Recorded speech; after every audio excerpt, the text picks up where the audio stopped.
Hey folks, back in the shed this week.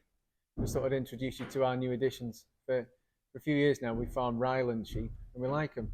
They're British, they're docile, and they do fairly well in rough conditions. But they don't perform for us as well as we'd perhaps quite like. And because we've moved a little bit as the farm's progressed, we've moved upland. So we thought we'd have a little dabble with some upland breeds to just introduce that bit of change.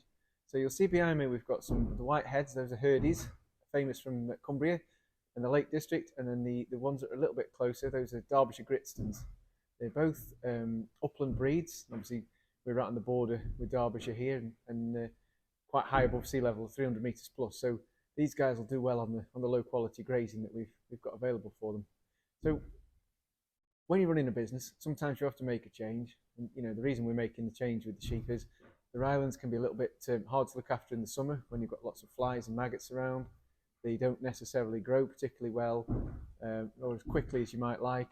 Um, and sometimes you have to supplementary feed, so it doesn't really fit in with the natural farming methods that we're trying to promote. So we're just making a subtle change, and next year these lambs that are behind me will go with our tup and hopefully produce us some nice lambs.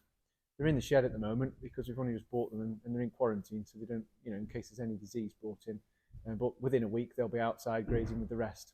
Anyway, like I said before, you have to make a change sometimes when you're running a business. Things don't always work.